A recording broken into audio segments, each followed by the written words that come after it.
Hi again, everybody, and welcome to Official Rules, a Sweepstakes podcast. I am your host, Jay Victor. Thank you for joining me for episode number 3, being recorded today on August 22nd, 2024. Today on this episode, we'll be talking about some organization, how-tos, how you do, how I do, how everybody does.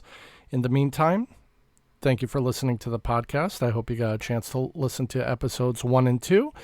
Do you have any questions, comments, ideas, thoughts, insights on these or any other topics, including any recent or biggest wins that you've had? Drop me a line. Our email address here is sweepstakespodcast@gmail.com. Again, sweepstakespodcast, all one word, @gmail.com. I hope you're having a fantastic day. Before we get into organization, I want to share a quick story. I was actually at the grocery store today with my family doing a little shopping, and my son wanted Pop-Tarts, which are kind of his go-to before school, especially with school starting. And we were going down the Pop-Tarts aisle. Obviously, there are tons of flavors to choose from, and what hits me right between the eyes? Ooh, a sweepstakes on a box of Pop-Tarts. So, unbeknownst to me, apparently it is Pop-Tarts' 60th anniversary, and it looks like I missed out on a contest that actually started, looks like on May 6th, but have no fear, this contest is actually still going on. It ends on September 1st. So we got a little bit more than a week to get something together here. Pop-Tart's 60th birthday contest. You can enter via Instagram entry, or you could submit a digitally drawn or hand-drawn concept on a regular sheet of paper. Looks like it's a mail-in to a Kalamazoo, Michigan address, which those of you who do sweepstakes will know there are a lot of sweepstakes that come through Kalamazoo because I believe they have one administrator or maybe more than one administrator out there, but I usually see that town on mail-in entries. So anyway, limit 1 entry per person in the contest. It's going to take a little bit of effort because they're going to want, if you're not doing a mail-in entry, they're going to want an Instagram post on your public Instagram, and it is a judged contest. But I will say, for the prize amount that they have here, the grand prize is going to be $1,964, issued in the form of a check to a winner, which for that amount, of course, that's going to be a taxable event. However, it is not just one prize of $1,964, not 2, not 3, not 5. They are having 10 grand prizes. So in this type of scenario, if you are willing to put forth the effort, make a post with maybe even a box of their Pop-Tarts or a Pop-Tart in the photo, go ahead and read through the official rules. It is a judged contest, but I'm liking those odds because as soon as you talk about anything being judged or having to take a picture or doing an Instagram, it keeps narrowing down the population of people who are willing or able to do that kind of contest. So I'm glad I found it just in time. Today's the 22nd. Hopefully I'll have some kind of idea by Monday or Tuesday to get it sent in or at least posted to Instagram, and we'll see what happens. Got my fingers crossed. Wish me luck, and I certainly wish all of you out there luck as well with this and any other sweepstakes. So, organization. I mentioned it to kind of tail off the last episode. How do you do it? Do you have a website that you use that takes all the guesswork out of it for you? Are you a pen and paper person? Do you use Excel? And do you have the computer skills to use Excel? Do you use Excel in the most basic way with their columns and rows? How do you do it? Drop me a line if you have any ideas, or if you have this maybe world's greatest plan for keeping track of your sweepstakes, I would certainly love to know. Sweepstakespodcast@gmail.com. So what I do, and this will work specifically probably on most browsers that have a bookmark bar, but if you are a Firefox, an Opera, an Internet Explorer, or at this point a Microsoft Edge user, it might work a little bit differently. I use Google Chrome as my browser of choice. And basically what I do, my whole setup when I open up my browser, and the good thing being with Google Chrome, you can have kind of multiple IDs. I'm signed into an account that I use the majority of the time, but the bookmark bar is filled up with sweepstakes. So if you enter daily contests, you may have 50 sweepstakes you do every day, 75, 100, 125. I have heard that people at this point are up to 200 and 300 sweepstakes per day. I think my max at one point was about 135 as far as the ones I was at least willing to save. But if you can do more and you got time to do more than that, good for you. I certainly wish you the best of luck. My bookmark bar trick with Chrome is basically removing any of the factory bookmarks that you have there. And obviously, when you get to the start page or the front page of any of your sweepstakes, you simply take that web address, click and drag it down to the bookmark bar, and it will save with a little icon and then some wording or a description or a name of the site that you are saving.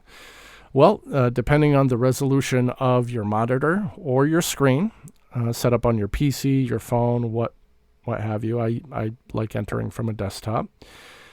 If you have a low resolution monitor, your bookmark bar may be eaten up by 15, 20 bookmarks. So what I typically do, because these icons, when you save the pages, are really recognizable.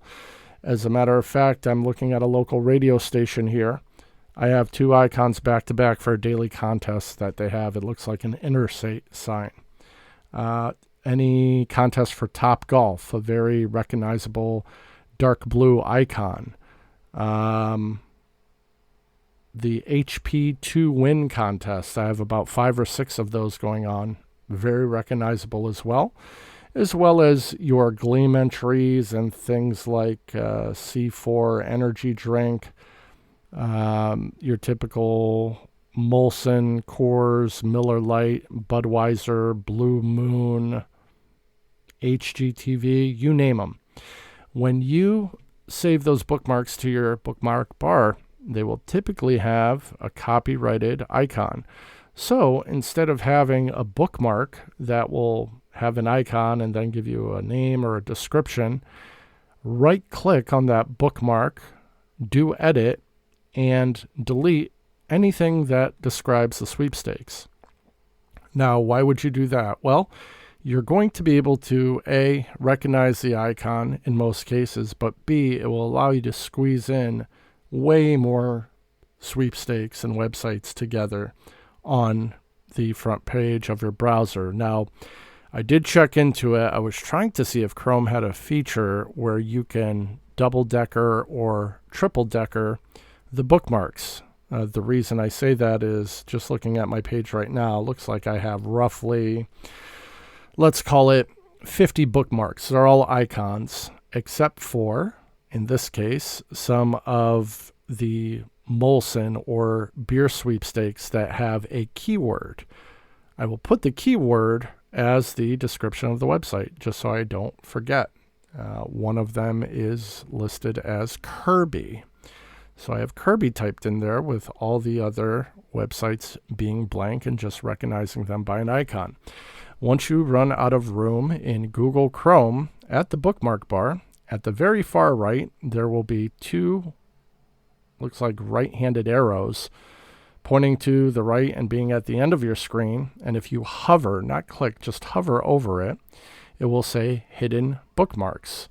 The same way, if you hover over any of your sweepstakes icons for which you've deleted the descriptor, it will still give you the website address. So if you're forgetting which one it was, and if I hover over just a random one here, I will see that this one is a Coors Light sweepstakes that has to do with soccer. So I'm familiar with which that one is. Now, going back to our hidden bookmarks, when you click down the hidden bookmarks, instead of working left to right, the hidden bookmarks will now go north and south, and you could scroll down. I haven't done a count recently, but I believe when you tally up the daily sweepstakes, the weekly, and the monthly sweepstakes, and I have them listed in that particular order, I think I come up with about 140 to 145. Now, beyond that, and once you have all of your bookmarks saved, whether you're going to save 50, 75, 100, or 200, that amount's going to be up to you. I take it one step further. So starting all the way to the left on my bookmark bar, I will have the sweepstakes that is ending the soonest. So today, I've already done all my entries. It's evening here right now in New England. And as of right now, it's almost 9 p.m. Eastern time. So the first bookmark for the sweepstakes that I have is going to be the most recent ending one, which I believe is ending tomorrow. So if I click on it, this is the JLab Golf Sweepstakes.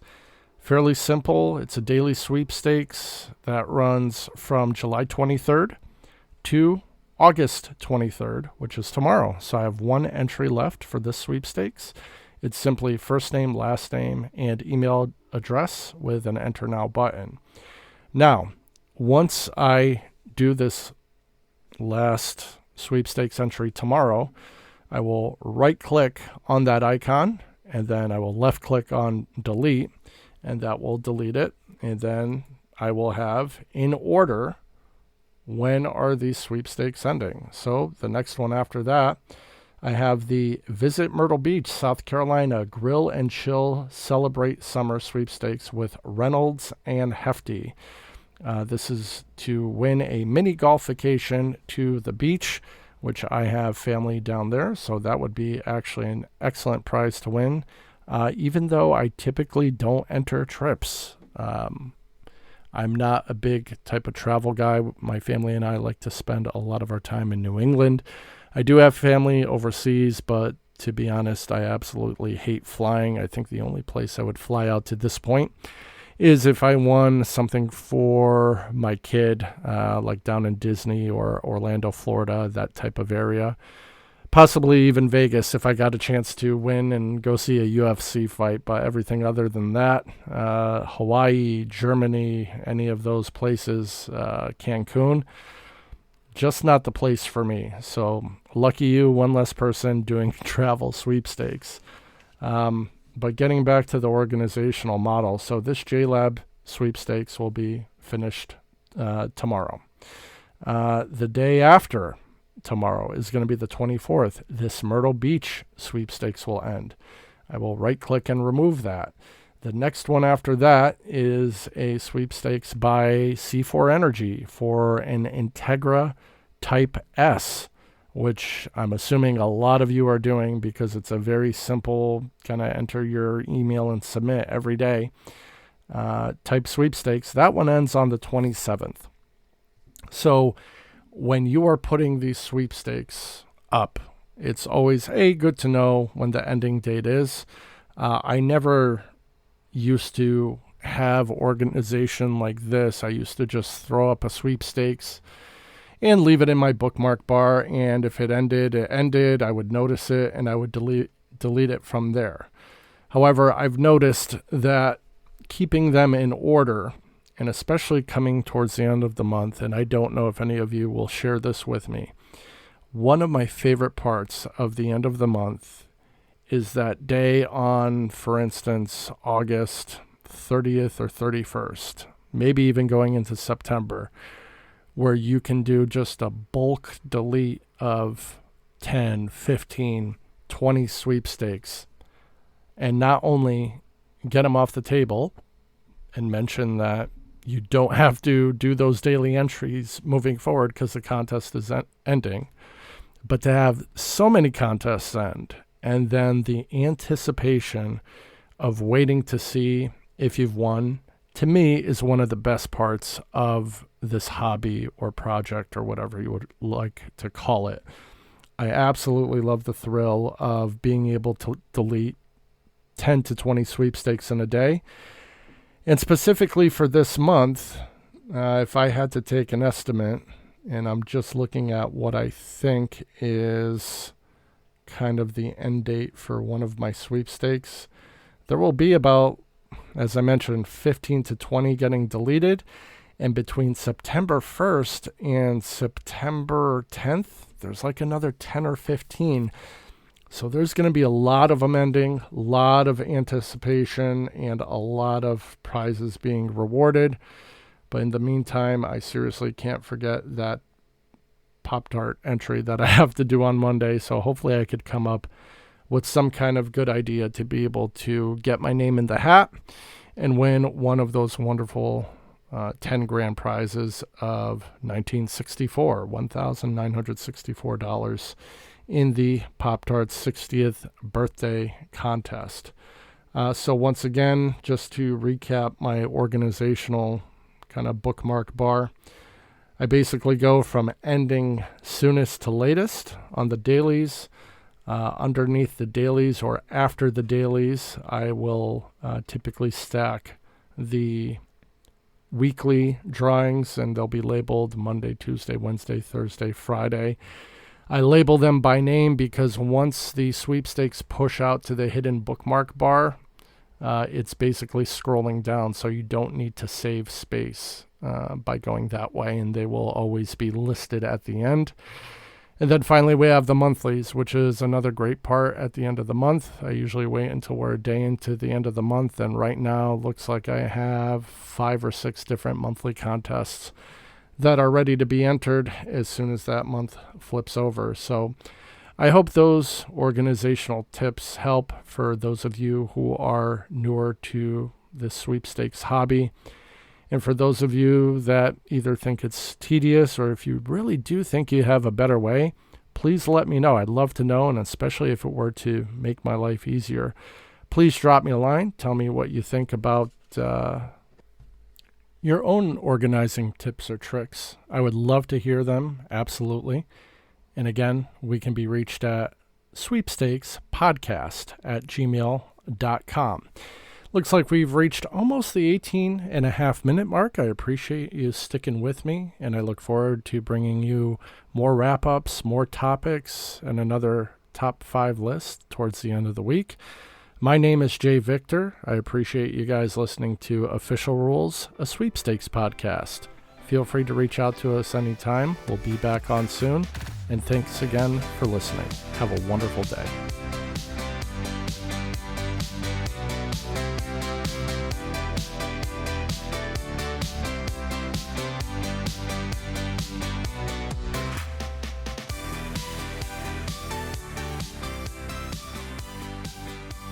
This has been a father and son production.